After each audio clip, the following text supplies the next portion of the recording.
उत्तम नाना लोकरे यांना भेटण्यासाठी आम्ही बोराडे नाना, कोटकर पाटील, चंद्र पाटील, खंदारे पाटील सगळे आले असताना त्यांची तब्येत आपण जाणून घेऊ की आज तब्येत कशी आहे. जय शिवराय भाऊ सगळ्यांना. भाऊ, मी हे जे पाऊल उचललंय तर हे काही माझ्या वैयक्तिक कारणामुळे उचललेलं नाही. हे समाज कारणाच्या हिशोबानं मी हे पाऊल उचललं होतं. पण काहीतरी जरांगे पाटलाचे कृपा आशीर्वाद आणि मित्रमंडळीचा माझ्या डोक्यावर हात म्हणून मी आज वाचलेलो आहे. नंतर माझी वाचण्याची शक्यता नव्हती. पण मित्रमंडळानं जेवढं सहकार्य केलंय कमीत कमी 10 ते 15 मिनिटांमध्येच मला घाटीत ऍडमिट केलं. आणि सगळे आमचे कोटकर भाऊ असते, आमचे बोराडे नाना असते, सगळे सहकारी मित्र इथे डॉक्टर लोकांना म्हणजे इतकं सपोर्ट केला आपल्याला ना, तर खूपच सपोर्ट केलेला आहे. जय शिवराय भाऊ.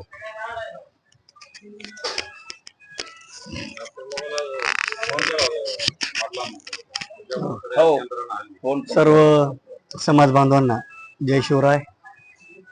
बांधवांनो, आपले उत्तम नाना लोहकरे जे प्रत्येक सामाजिक कार्यात हिरिरीने भाग घेणारे, मराठा आरक्षण लढ्यामध्ये दादाच्या प्रत्येक सभेत, दादाच्या प्रत्येक बैठकीला छत्रपती संभाजीनगर, रांजणगाव, शेनपुंजून आवर्जून उपस्थित राहणारे, अंतरवलीत येऊन सर्वांची भेटीगाठी घेणं, अतिशय मनमिळावू स्वभाव असलेलं व्यक्तिमत्व आहे.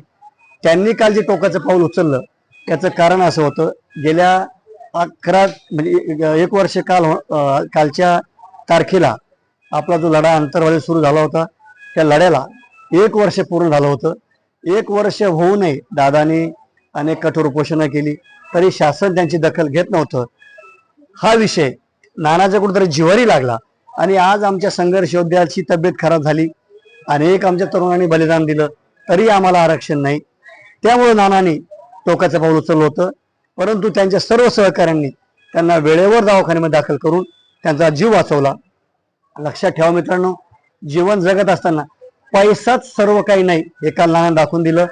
सर्वसामान्य कुटुंबात जन्माला येऊन देखील आपण समाजकार्य करू शकतो आणि समाज जोडून ठेवू शकतो. हे समाज जोडण्याचं काम, त्यांचे सहकार्य जोडण्याचं काम नानाने अतिशय उत्तम प्रकारे केलेलं आहे. याचं दर्शन काल घडलं.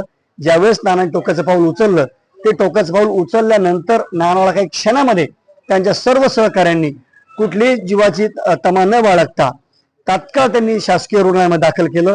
ज्यावेळेस मला गोविंद खोंड पाटलाच्या माध्यमातून ही घटना कळाली, त्यांनी मला व्हिडिओ पाठवला. तात्काळ मी व्हिडिओ आपलं मराठ्यांचं हेडक्वार्टर अंतरवाली सराटी या ठिकाणी दादाला मी ही बातमी कळवली. दादाने तात्काळ आरोग्यमंत्र्यांना संपर्क केला. आरोग्यमंत्र्यांनी घाटीचे डीन शुक्रे साहेबांना संपर्क केला. तात्काळ यंत्रणा हलवली आणि आज आपण आपल्या समोर जे व्यक्ती बघत आहोत, अतिशय ठणठणीत आणि सुखरूप आपला मावळा आपण परत मिळवलेला आहे या सर्वांच्या सहकार्यानं आणि दादाच्या एकनिष्ठेमुळं.